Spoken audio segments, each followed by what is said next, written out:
Innal hamdalillah nahmaduhu wa nasta'inuhu wa nastaghfiruh wa na'udzu billahi min shururi anfusina wa min sayyiati a'malina. May yahdihillahu fala mudhillalah wa may yudhlilhu fala hadiyalah. Asyhadu an la ilaha illallah al-malikul haqqul mubin wa asyhadu anna Muhammadan abduhu wa rasuluh min akhiril anbiya'i wal mursalin, amma ba'd. Sesungguhnya segala puji hanyalah milik Allah Subhanahu wa taala, nahmaduhu yang mana kita senantiasa memuji kepadanya, wa nasta'inuhu dan kita senantiasa meminta pertolongan kepadanya, wa nastaghfiruhu dan kita senantiasa meminta ampunan kepada Allah Subhanahu wa taala, wa na'udzubillah dan kita senantiasa meminta perlindungan kepada Allah Subhanahu wa taala min syururi anfusina, dari segala kejelekan yang ada di dalam diri kita, wa min sayyiati a'malina dan dari jeleknya amal-amal kita.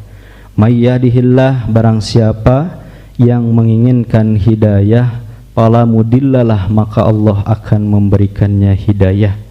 Wa may yudlil, barang siapa yang tidak menginginkan hidayah, fala hadiyalah maka Allah tidak akan memberikannya hidayah. Ikhwatu iman rahimakumullah, ibu bapak yang sama-sama mengharap ridho serta maghfirah Allah Subhanahu wa taala. Allah Subhanahu wa taala di dalam Quran surat Al-Qiyamah ayat 7-8 berfirman, A'udzu billahi minasyaitonir rajim. Fa idza bariqal basar wa khosafal qamar. Ikhwati iman rahimakumullah, di momen yang begitu luar biasa ini, kita semua berada berkumpul di tempat yang insya Allah mudah-mudahan ada dalam ridho dan maghfirah Allah Subhanahu wa ta'ala ini. Kita berikhtiar dalam rangka, tentunya yang paling terpenting adalah taqarrub ilallah, mendekatkan diri kepada Allah Subhanahu wa ta'ala. Apalagi di momen hari ini, malam ini, kita mendengar dan tahu informasi bahwa hari ini atau malam ini sedang berlangsung kejadian yang amat subhanallah luar biasa, yakni terjadi gerhana bulan. Ikhwati iman rahimakumullah, gerhana bulan ini kalau misalkan diperhatikan bukanlah kejadian yang bisa terhitung sering, dalam arti secara jumlah itu lebih banyak, namun setiap tahunnya memang pasti ada. Tapi kalau misalnya dikatakan sering, seolah terbayang selalu ada begitu, dan jumlahnya banyak, tapi setiap tahunnya pasti ada. Nah, momen gerhana ini ikhwatu iman, sebagaimana kita sebagai seorang muslim tentu dan sudah sepatutnya dengan adanya fenomena yang luar biasa ini berkaitan dengan soal keimanan kita, bukan soal tentang fenomena semata, bukan soal tentang sains semata atau pengetahuan semata, tapi ini berkaitan dengan keimanan kita. Kenapa? Karena Rasulullah pada waktu itu ketika terjadi gerhana, apa yang Rasulullah ingat dan apa yang Rasulullah kemudian terpikirkan, yakni dikhawatirkan terjadinya kiamat. Maka Rasulullah SAW langsung mengagungkan dengan adanya gerhana ini, maka diturunkan sebagai pengantar, sebagai pendamping wahyu dengan adanya amal-amal ibadah yang mesti dilakukan. Terlebih kita pada hari ini ternyata terjadi gerhana bulan itu di malam hari. Tentu ini sangat berat sekali bagi kita sebagai manusia, yang mana di tengah malam itu perlunya waktu istirahat, tapi kita pakai untuk melaksanakan perintah Allah Subhanahu wa taala, yakni agar melaksanakan amal-amal ibadah di saat terjadinya gerhana. Tentu ikhwatu iman, inilah yang harus kita lakukan, dengan kemudian harus kita barengi dengan sikap sabar. Karena melaksanakan ibadah atau perintah Allah Subhanahu wa taala kalau tidak dibarengi dengan sabar, berat sekali untuk melakukannya. Bahkan mungkin kalau hanya terpaksa, insya Allah tidak akan menjadi pahala.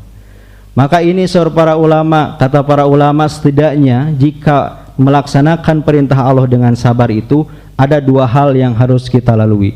Pertama, pada hakikatnya jika Allah memerintahkan kepada hambanya untuk melakukan ini dan itu, di dalam diri hamba tersebut sebetulnya berat melaksanakannya. Maka disinilah proses sabar harus membarengi kita. Kedua, jika Allah melarang kepada hambanya jangan melakukan ini dan itu, sejatinya di dalam hamba tersebut, di dalam diri hamba tersebut ingin melakukannya, maka di sini pun harus dibarengi dengan sikap sabar. Ikhwatu iman, jam segini enaknya ngapain? Tidur. Lagi enak-enaknya, tapi kita diperintahkan untuk melaksanakan salah satu perintah Allah Subhanahu wa taala, yaitu untuk sholat gerhana salah satunya. Maka ini adalah insya Allah yang ada di sini dengan tidak melepaskan sikap sabar untuk melakukan amal ibadah, melaksanakan sholat khusuf ini. Ikhwatu iman rahimakumullah, sholat khusuf ini kalau misalkan diperhatikan tadi di dalam Quran surat Al-Qiyamah ayat 7-8 bahwa Allah Subhanahu wa taala mengungkapkan fa idza bariqal basar wa khosafal qamar, maka apabila mata terbelalak ketakutan dan apabila bulan telah hilang cahayanya, maka ini sebagai tanda dari Allah Subhanahu wa taala diberitahukan ketika bulan hilang cahayanya, maka mata seseorang secara telanjang itu akan terbelalak, seolah kemudian merasa kaget, kemana cahayanya. Itulah sudah Allah kasih tanda bagaimana akan terjadinya juga, salah satunya ternyata terjadi adalah gerhana. Ikhwatu iman, kalau misalkan melihat waktu, kita mulai gerhana pada hari ini itu dari mulai 12:30, bahkan jam 12 itu sudah mulai umbarannya itu. Tadi kemudian mulai kontak dari mulai jam 1:30 itu sudah gerhana bulan totalnya, sampai nanti jam 2 dan 2:30 beres selesai pelaksanaan. Bagaimana proses, maksudnya bagaimana proses gerhana bulan ini terjadi. Masya Allah, sekali lagi bahwa ini merupakan salah satu tanda kekuasaan Allah Subhanahu wa taala. Ikhwatu iman, kalau kita memperhatikan bagaimana perintah-perintah Allah, ayat-ayat yang kemudian oleh Allah diturunkan, setidaknya ada dua hal, yakni ayat yang tertulis, ada lagi ayat yang tidak tertulis. Ada ayat qauliyah, ada ayat kauniyah. Qauliyah yang mungkin tertulis ada di dalam Al-Quran, dan kauniyah adalah ayat-ayat tanda-tanda yang Allah perlihatkan melalui kekuasaan-kekuasaannya. Salah satunya adalah dengan kejadian gerhana ini. Ini merupakan salah satu ayat kauniyah yang Allah tunjukkan, merupakan kekuasaan daripada Allah Subhanahu wa taala. Maka apakah dari tanda kekuasaan yang Allah perlihatkan ini akan menambah keimanan kita, ataukah malah biasa saja, atau malah tidak ada peningkatan apapun terkait dengan kejadian seperti ini? Maka ikhwatu iman, khusuf ini kalau misalkan dibedakan, sebetulnya ada dua istilah, ada khusuf, ada khusuf. Khusuf itu terjadinya gerhana bulan, sebutan bagi gerhana bulan. Kalau saja, khusuf itu adalah kejadian tentang gerhana matahari. Begitu ikhwatu iman. Walaupun sebetulnya ada yang menyatakan khusuf itu untuk kedua-duanya apabila hilang sebagian cahayanya, sedangkan khusuf apabila hilang seluruhnya. Ada yang menyebutkan seperti itu di dalam kitab Mufradat Al-Fadil Quran. Maka yang paling masyhur, pendapat yang paling kuat adalah di dalam Fathul Bari, kitab Fathul Bari disebutkan, dan yang termasyhur dalam penggunaan para ahli fikih ialah bahwa khusuf itu untuk matahari, sedangkan khusuf untuk bulan. Jadi berbeda ikhwatu iman. Ada khusuf, ada khusyuk. Kalau kita hari ini, malam ini adalah sedang melaksanakan sholat khusuf, yaitu gerhana bulan. Ikhwatu iman rahimakumullah, di dalam ayat atau surat Al-Qiyamah tadi, di akhir ayatnya wa khosafal qamar, apa yang dimaksud wa khosafal qamar ini? Imam Al-Maraghi di dalam tafsirnya Al-Maraghi menyebutkan wa khosafal qamar, yaitu hilang cahayanya sebagaimana kita memahaminya dari keadaan di dunia. Akan tetapi khusuf di dunia itu hingga terang, sedangkan di akhirat cahayanya tidak akan kembali lagi. Nah, kalau di dunia ya gelap, tapi nanti akan terang kembali. Tapi nanti di akhirat itu tidak akan terang kembali, akhirnya hilang cahayanya.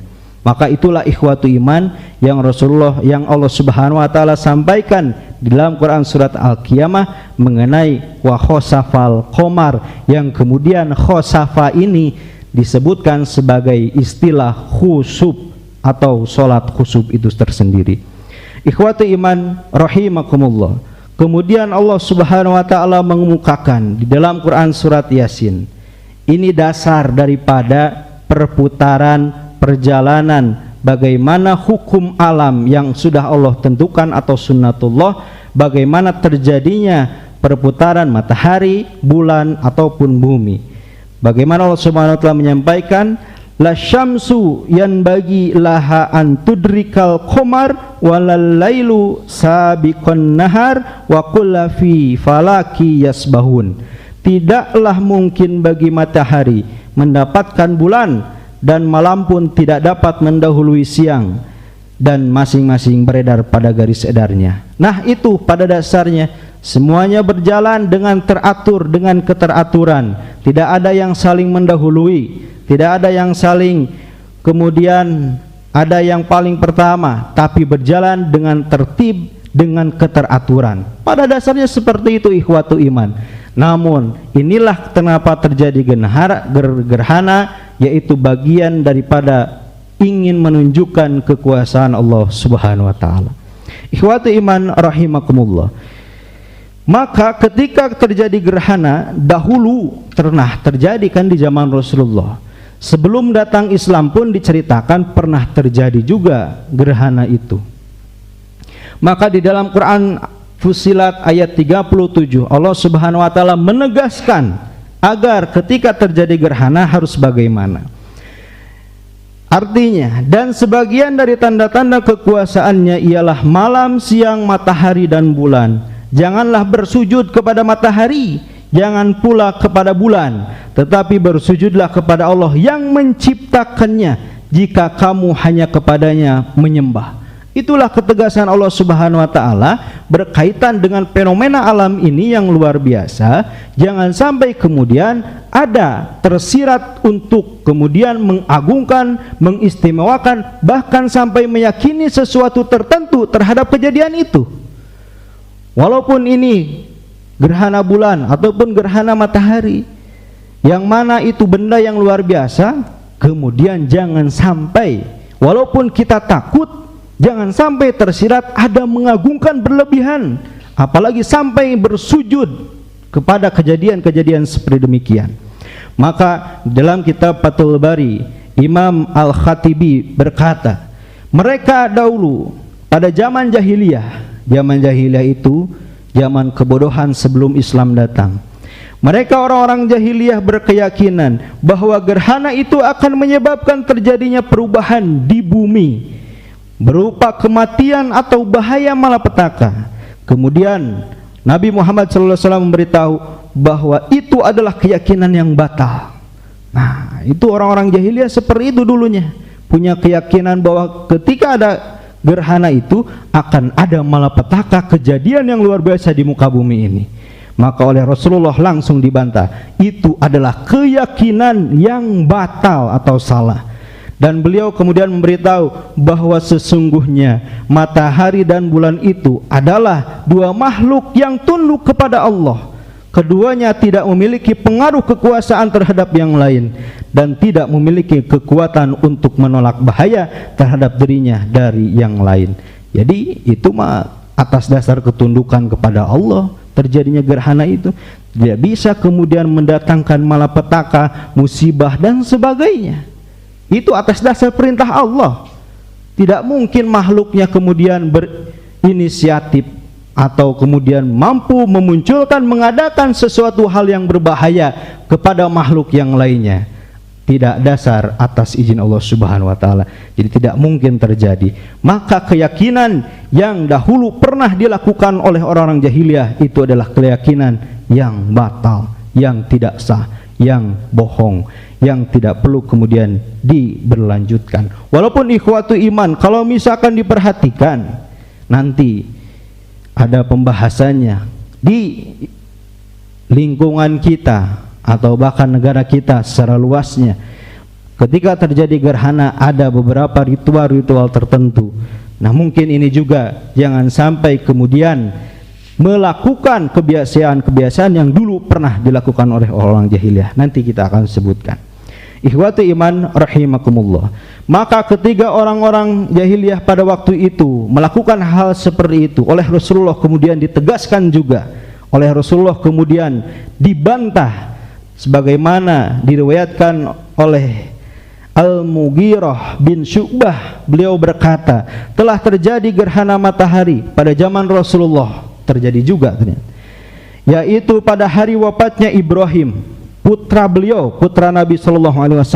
Kemudian orang-orang berkata, terjadinya gerhana matahari itu karena wafatnya Ibrahim, karena wafatnya anaknya Nabi. Ada yang kemudian berkeyakinan seperti demikian, karena bersamaan kebetulan meninggal juga anak Rasulullah SAW. Kemudian Rasulullah SAW bersabda, sesungguhnya matahari dan bulan itu tidaklah terjadi gerhana karena wafatnya seseorang dan tidak karena hidupnya seseorang. Maka apabila kalian melihat kejadian gerhana, maka sholatlah dan berdoalah kepada Allah. Itu yang kemudian oleh Rasulullah dibantah. Tidak ada keterkaitan, walaupun itu putra atau anak daripada Nabi Muhammad SAW, terjadinya gerhana itu tidak ada keterkaitan. Maka kalau misalkan berkeyakinan seperti itu, mungkin saja karena memang kebetulan berbarengan, jadi wah ini putra Nabi ketika meninggal terjadi gerhana. Mungkin ada rasa karena kebetulan itu sehingga berpikir ke arah sana. Maka oleh Rasulullah langsung buru-buru diklarifikasi istilahnya, supaya kemudian keyakinan yang seperti itu tidak berkelanjutan, tidak menyebar luas. Akhirnya oleh Rasulullah diberitahukan tidak ada keterkaitan. Justru kalau misalkan terjadi gerhana, buru-buru kemudian melaksanakan salat dan berdoa kepada Allah Subhanahu wa taala. Apa yang kita lakukan hari ini? Bahwa justru di dalam kitab Ar-Rahiqul Mahtum, ia anaknya Nabi Muhammad Ibrahim yang bernama Ibrahim itu wafat saat masih kecil di Madinah pada masa hidup beliau, yaitu pada tanggal 28 atau 29 bulan Syawal tahun 10 Hijriah, bertepatan dengan tanggal 27 Januari. Nah ikhwatu iman, itu yang kemudian oleh Rasulullah diklarifikasi dan tidak ada keterkaitan dengan terjadinya gerhana.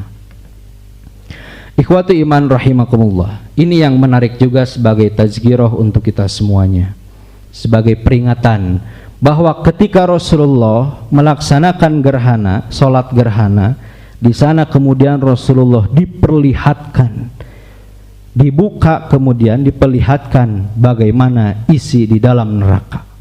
Sebagaimana di dalam Sahih Bukhari, hadis nomor 431 dari Abdullah bin Abbas, ia berkata, telah terjadi gerhana matahari, kemudian Rasulullah salat lalu bersabda, aku diperlihatkan neraka kepadaku, maka aku belum pernah melihat pemandangan yang paling mengerikan seperti hari ini.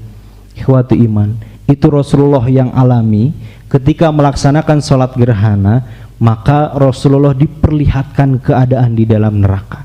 Apa yang mengerikannya?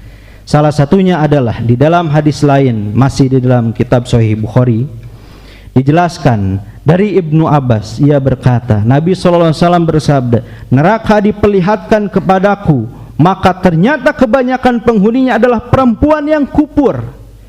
Ada yang bertanya, apakah mereka kufur kepada Allah? Beliau menjawab Rasulullah SAW, mereka kufur kepada kebaikan suami dan kufur kepada kebaikan yang lain. Kalau kamu suami berbuat kebaikan kepada salah seorang istri dari mereka pada masa hidupmu, kemudian ia melihat sesuatu darimu, maka ia berkata, aku tidak pernah melihat kebaikan darimu. Nah, itulah yang kemudian yang menyebabkan Rasulullah merasa saking mengerikannya neraka. Di dalam neraka itu kebanyakan adalah seorang perempuan, yang mana ternyata perempuan-perempuan yang kufur, termasuk di sini disebutkannya kufur kepada kebaikan secara umum, dan terutama kufur kepada kebaikan yang telah dilakukan oleh para suaminya. Dan istri tersebut tidak mengakui ketika nanti bahwa suaminya sudah melakukan kebaikan, si istrinya kemudian malah menjawab, aku tidak pernah melihat kebaikan darimu. Nah, inilah yang kemudian menjadikan banyaknya di neraka oleh perempuan di istrinya itu, karena banyaknya juga perilaku-perilaku kufur daripada perempuan-perempuan itu yang tidak bersyukur atas kebaikan-kebaikan yang telah dilakukan oleh para suaminya. Itu ikhwatu iman sebagai ada tambahan bagaimana ketika Rasulullah melaksanakan sholat gerhana, maka di sana Rasulullah diperlihatkan keadaan di dalam neraka dan merasa mengerikan, merasa apa istilahnya itu, merasa takut atau bahkan ya saking mengerikannya lah begitu dengan keadaan yang seperti demikian. Ikhwati iman rahimakumullah, kita lanjutkan. Maka dari beberapa hadis-hadis yang tadi, ketika terjadi gerhana, ibadah yang harus dilakukan ketika terjadi gerhana itu apa saja, maka ada beberapa hadis yang kemudian disampaikan oleh Rasulullah SAW. Yang pertama dari kitab Sahih Bukhari, dari Abu Musa, beliau bersabda, maka apabila kalian melihat sesuatu dari hal itu gerhana, maka berlindunglah, cepatlah, dan kemudian berzikir kepadanya, kepada Allah, berdoa dan beristighfar. Ini hadis pertama yang menjadi penguat, yang menjadi dasar. Kalau misalkan melihat kejadian gerhana itu, maka buru-burulah kemudian berzikir kepada Allah, berdoa dan beristighfar. Di sini artinya berdoa, mengingat kepada Allah. Kenapa? Tadi ketika kejadian pertama kali itu kan Rasulullah sampai kaget bahwa dikhawatirkan yang oleh Rasulullah bayangkan itu takut terjadi kiamat. Maka di sini harus buru-buru pun disebutkan cepat ingat, berzikir dan beristighfar kepada Allah. Kan tidak tahu kita kejadian seperti ini akan berdampak seperti apa. Maka sudah sepatutnya diarahkan kita harus buru-buru mengingat kepada Allah, berzikir kepada Allah dan berdoa dan beristighfar kepada Allah Subhanahu wa taala. Barangkali wallahu alam kalau misalkan terjadi gerhana seperti ini lalu dibarengi dengan apa kan tidak tahu. Maka disinilah kemudian diarahkan untuk cepat-cepat berzikir, mengingat kepada Allah, berdoa dan beristighfar. Bukan malah kemudian kalau misalkan bagi orang-orang yang tidak mendahulukan keyakinan keimanannya tentang kejadian seperti ini, mereka mungkin bukan seperti itu, tapi sikap mereka akan takjub, akan merasa luar biasa terhadap kejadian ini, dan kemudian yang dikedepankannya adalah rasionalnya, akalnya, sehingga kemudian bukan malah menjadikan dirinya dekat kepada Allah, tapi malah penasaran, malah ingin ngapain-ngapain. Kan kejadian ketika terjadi gerhana itu karena prosesnya lama, ada informasi, hayu buru-buru sana, buru-buru kita berkumpul, kita beli popcorn sambil menonton kejadian proses gerhana. Ada yang seperti itu. Itu bagi mereka yang memang tidak mendahulukan keyakinan atau keimanan di dalam dirinya ketika terjadi hal yang luar biasa ini.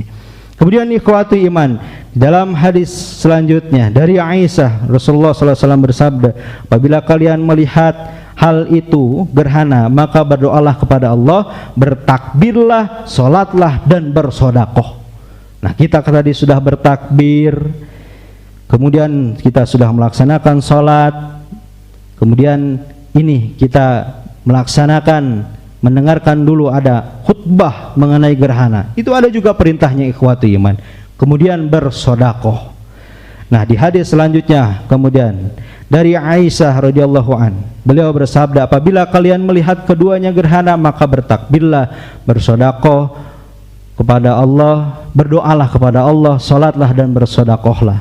Yang lainnya kemudian dari Aisyah, masih dari Aisyah, sesungguhnya telah terjadi gerhana matahari pada zaman Rasulullah, kemudian beliau mengutus seseorang penyeru agar mengucapkan as-salatu jami'ah, mari salat secara berjamaah. Lalu beliau maju, kemudian salat 4 ruku pada 2 rakaat dan 4 sujud. Nah, tadi yang kita laksanakan, mengawali dengan as-salatu jami'ah, kita bersama-sama salat berjamaah dengan melaksanakan 2 kali ruku dan 4 kali sujud.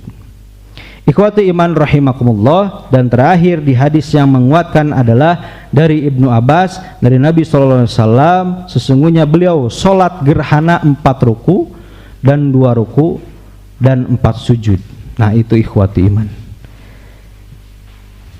Ikhwati iman rahimakumullah, sebetulnya menceritakan juga di dalam hadis bagaimana Rasulullah kaifiat melaksanakan sholat gerhananya. Ini hadisnya lumayan panjang, maka khatib akan meringkasnya. Maksudnya begini di dalam hadis ini, di dalam kaifiatnya itu Rasulullah melaksanakan sholat seperti tadi dengan mengawali takbir, membaca Al-Fatihah, kemudian membaca surat yang agak panjang.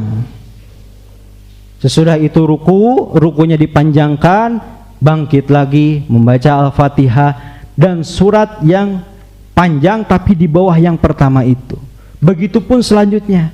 Jadi beriringannya itu, berurutannya maksudnya dari yang panjang sampai terus berurutan ke yang pendek. Itulah yang Rasulullah kemudian laksanakan ketika sholat gerhana. Maka tadi mohon maaf kalau misalkan bacaannya panjang-panjang, kerma tunduh sebenarnya bacaan namanya praranjang.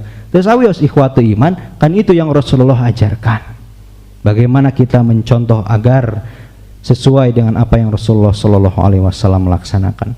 Ikhwatu iman rahimakumullah, sakitu bagaimana kaifiat, bagaimana tadi dari proses terjadinya gerhana yang Allah sebutkan, yang kemudian oleh Rasulullah jelaskan, tegaskan, sampai daripada ketika ada gerhana harus melakukan amal-amal ibadah apa saja, dan Rasulullah juga menyampaikan bagaimana kaifiat dalam pelaksanaan sholat gerhana tersebut. Ikhwati iman rahimakumullah, yang paling terakhir ingin sedikit menyampaikan bahwa ada beberapa dongeng-dongeng, kejadian-kejadian, perilaku-perilaku, bahkan kebiasaan tadi yang sempat disepil sedikit di awal-awal, ternyata bukan di zaman jahiliyah saja ketika ada orang yang meyakini ketika terjadi gerhana itu, zaman sekarang pun ada ikhwatu iman yang kemudian melakukannya. Setidaknya kalau misalkan digambarkan di Indonesia itu tiap daerah hampir ada kebiasaan-kebiasaan tertentu ketika terjadi gerhana. Misal di Jawa Baratnya nyebatna naon Bapak? Nyebutnya adalah samagaha sorantinya. Jadi kalau terjadi samagaha, penduduk akan membunyikan sesuatu dengan cara memukul benda apa saja yang ditemuinya. Maksudnya ialah agar bulan dan matahari yang akan kawin tuh saudara segera mengurungkan maksudnya, karena apabila hari terjadi maka bumi akan menjadi gelap gulita. Tah kebiasaan di Jawa Barat soalnya gitu. Samagaha. Jadi buru-buru tak keduna kola naon we nu bisa aya soraan supaya terjadi tah gerhana bulan dan matahari kawin, menjadi bakal gelap gulita. Gitu ari di Jawa Barat mah. Selanjutnya Kalau misalkan terjadi misalkan adanya gerhana ini yang tadinya harus mengurungkan, niatnya ingin supaya mengurungkan, tidak terjadi. Kalau misalkan terjadi, ini akan berdampak, berpengaruh. Di sini disebutkan ketika misalkan akan pengaruhnya itu terhadap telur yang sedang dierami, telur itu akan menjadi busuk sana. Selain itu, wanita yang sedang hamil dilarang melihat gerhana atau keluar rumah, bahkan harus bersembunyi di bawah tempat tidur, karena menurut kepercayaan mereka apabila hal itu tidak dilakukan, maka akan menyebabkan anak yang sedang dikandungnya itu ketika lahir mempunyai tubuh yang belang. Gitu sana. Di Jawa Tengah sana, di Jawa Tengah dan di Jawa Timur, mereka menyebut gerhana itu dengan Grahono, di mana raksasa yang bernama Buto Ijo sana berusaha menelan bulan dan matahari. Apabila terjadi gerhana, maka penduduk akan membunyikan tundan sana istilah nate, yaitu membunyikan kentongan secara bersautan. Di samping itu, penduduk membawa ember berisi air untuk melihat gerhana tersebut. Menurut kepercayaan mereka akan terlihat raksasa yang akan menelan bulan dan matahari tersebut. Dari Jawa Tengah, Jawa Timur.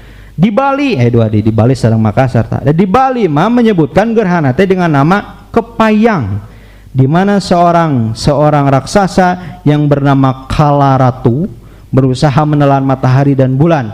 Apabila terjadi kepayang, maka penduduk akan memukul antan pada lesungnya sehingga terjadilah bunyi-bunyi yang ramai. Bunyi-bunyi itu dimaksudkan untuk mengusir raksasa itu yang berusaha menelan bulan dan matahari. Tak itu sorna di Bali mah. Terakhir di Makassar kumah unik di Makassar mah. Rada ngeri oge ketang. Orang menyebut gerhana bulan itu dengan nama bulan Abunting, yang berarti bulan kawin. Pada saat terjadi gerhana bulan, maka penduduk akan membunyikan kentongan sebagai pertanda kebahagiaan akan datang, dan serta mereka perjaka dan perawan membuka pakaiannya lalu keluar rumah. Gitu di Makassar mah. Ikhwatu iman, beberapa fenomena kejadian yang dilakukan oleh masyarakat mengenai fenomena gerhana ini, ternyata di Indonesia masing-masing daerah punya adat kebiasaan tertentu. Apakah harus seperti itu? Jawabannya tidak, atau bahkan jangan seperti itu, karena itu merupakan bukan bagian dari apa yang Rasulullah SAW ajarkan ketika terjadi gerhana. Ikhwati iman, mungkin demikian yang bisa disampaikan pada kesempatan malam hari ini. Mohon maaf apabila ada kekurangan atau bahkan kepanjangan.